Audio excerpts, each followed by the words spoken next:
Quelle est l'histoire la plus rocambolesque qui est racontée par des scientologues? Des histoires de martiens, des histoires d'extraterrestres. Ouais. Ah ouais, on passe un trip, là, puis le chum PS va sortir les oiseaux, là. Puis allez-y, racontez-nous quelque chose. On va essayer de se placer dans une situation où vous tentez peut-être de me recruter, là. On va essayer de recréer une espèce de climat d'endoctrinement, là. Allez-y, là, je vous écoute, on part en voyage. Bon. D'abord, ce que tu viens de me parler là, ça, ils apprennent ça à peu près, après avoir dépensé à peu près 200 ou 300 000 $. Ah ouais? Tu vois ça après le stade OT3. Et c'est des stades secrets, ça. Un stade, c'est divulgué dans le public, là, l'histoire rocambolesque de Xenu et... Ouais, mais je les connais pas. Allez-y, racontez-moi ça, là. Les histoires flyées que vous, alors que vous étiez dans la secte, vous racontiez à vos congénères. Racontez-moi ça, là. Moi, je me ferme les yeux puis je pars. Bon, moi d'abord, j'ai jamais raconté rien de flyé à mes congénères. OK. J'étais pas rendu assez loin pour apprendre ça. OK, mais vous les connaissez un petit peu, ces histoires-là, pareil. Je les connais parce qu'il y a des gens qui les ont dénoncées. OK, mais racontez-moi-les, je les connais pas, les histoires. OK, allez-y. La cosmologie de la scientologie, c'est que il y a 75 millions d'années, il y avait un dénommé Xenu qui était le patron de plusieurs galaxies. Oui. Et les planètes qui dirigeaient, ils étaient surpeuplées à un moment donné. Il a ramassé tout ce monde-là, il a mis ça dans des DC-8, puis il a amené ça sur la Terre. Des DC-8? Oui. Des avions qui ressemblaient à des DC-8. OK. Il les a jetés dans des volcans, puis il a mis des bombes atomiques là-dedans. Ce qui fait que les âmes de tout ce monde-là sont encore sur la Terre. Puis c'est ça qui nous nuit, parce que ça se colle après nous autres, ça, actuellement. Mm-hmm. Les DC-8 sont où, eux autres? Les DC-8, ils sont disparus. Écoute, ça fait 75 millions d'années. On n'a pas retrouvé de traces de ça. Ils ont dû retourner sur leur planète d'origine. Oui, ça, c'est pas expliqué là, dans le jeu. Allez-y, continuez. Ils appellent ça le mur du feu, M. Hubbard. Et lui, quand il a traversé ça, il raconte qu'il s'est cassé un bras puis il est devenu presque aveugle. Ah ouais? Puis il défend ses adeptes de traverser ça tout seul. Il faut absolument faire ça avec ses données à lui, avec son électromètre. Là. C'est quoi ça, cette affaire-là d'électromètre?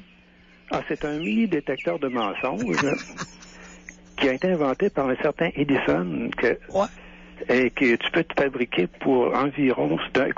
C'est un ohmmètre avec 2 canettes que tu tiens. Des canettes de Bud Light?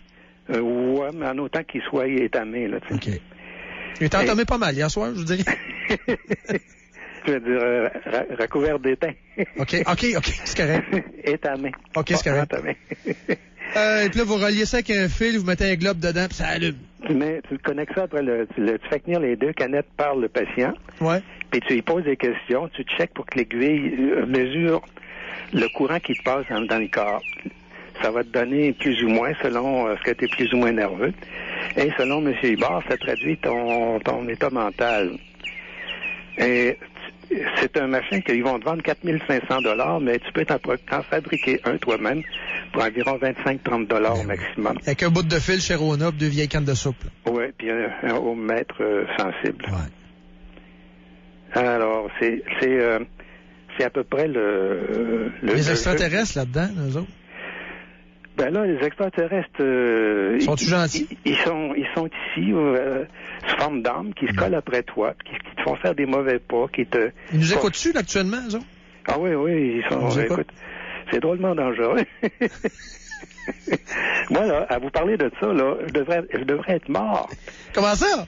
Parce que j'ai appris là-dedans... Écoute, quand je suis sorti de là, j'osais pas en parler parce que j'avais des serrements dans la poitrine. J'avais l'impression que j'en crèverais.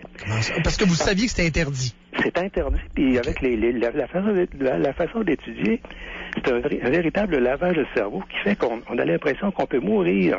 D'ailleurs, je rencontre des fois des anciens scientologues de 20 ans sortis de là qui n'osent pas encore en parler puis qui me trouvent terriblement téméraire de le faire. Écoute, moi, quand j'ai commencé à en parler, puis j'avais cette douleur-là dans la poitrine, j'étais allé voir un cardiologue, j'avais peur d'être cardiaque. Il me fait passer un tapis roulant, puis il me dit, Jean-Paul, t'as des performances athlétiques. Ton problème, il est pas au niveau du cœur, il est peut-être dans tes idées quelque part.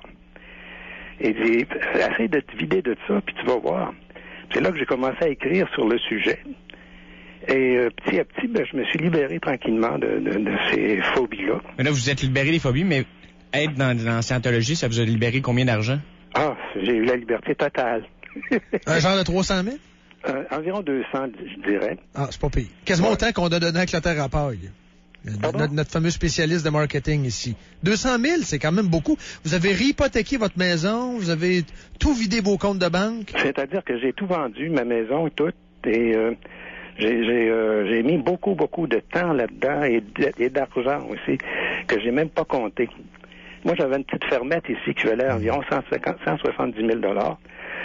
Je l'ai liquidée pour 115 000 pour m'en aller là-dedans. J'ai payé mes dettes, les dettes d'études de mes fils, parce que mes enfants, quand je les ai embarqués, c'était pas des bébés, là. C'était des jeunes adultes. Mon fils aîné était en 2e année à l'Université de Sherbrooke en ingénierie. Mon autre fils achevait son cégep, et ma fille était beaucoup plus jeune, elle était au secondaire 3. Mais tous ces gens-là, à un moment donné, ont quitté les études, puis ils ont embarqué. Comprends-tu? Oui. On avait l'impression là, que c'était vraiment la voie à suivre pour rendre ce monde meilleur. Avez-vous tenté de les poursuivre? Non. Pourquoi? Parce que, première des choses, j'avais pas un clou. Ça coûte cher pour suivre. Bien sûr. Je suis sorti de là, moi, tout nu dans la rue. Écoute, je suis retourné aux études, j'ai fait un bac, j'ai vécu ces pré-bourses à 50 ans. J'ai réussi à décrocher un diplôme de rédaction-communication. Et depuis ce temps-là, j'ai fait des job-ins d'écriture, mais rien de sérieux. Avez-vous trouvé, et trouvez-vous encore les médias très naïfs par rapport à la scientologie? Il y a eu une grosse couverture là, à Québec, là, puis à entendre les journalistes, puis à entendre les reportages qui ont été faits là-dessus, là, c'était quasiment la Coupe Stanley. Là. À un moment donné, là, on peut-tu slacker un peu, là, on peut-tu faire un peu de recherche puis tenter. C'est à peu près juste à choix où il y a eu un semblant de scepticisme. Entre autres, notre ami Jérôme est même allé fouiner un peu caméra à la main, même jusqu'à dans le sauna, par-dessus le marché, c'était quand même drôle. Mais le gars du soleil, il fait une bonne job, je trouve. Oui. Mais il faudrait être plus agressif, vous trouvez pas? Fouiller davantage? Brasser la cage un peu? Là aussi, Radio-Canada est complètement bloqué sur la scientologie.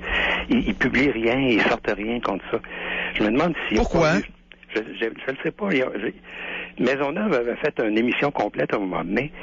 Et j'ai l'impression qu'ils ont été poursuivis ou ils ont été...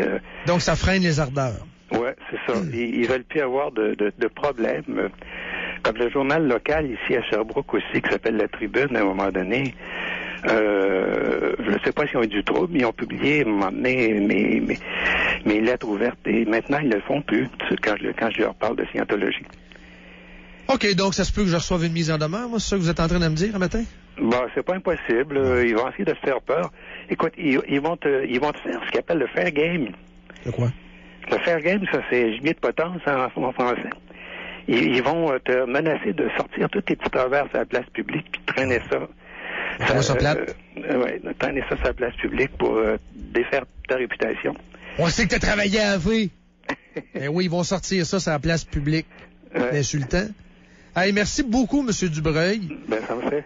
On va se watcher, on va surveiller. Ça me ferait grand plaisir, c'est sûr et certain, qu'on va se reparler. C'est un sujet qui va rester d'actualité pendant fort longtemps, malheureusement. Merci beaucoup. Passez une belle journée. Bravo de mettre les gens au courant de ces choses-là. Là. Merci, au revoir. Bye-bye. Jean-Paul Dubreuil, un ex-dirigeant, scientologue. 200 000 $ de moins dans ses poches. Pouf! Pouf! Il est 11h30,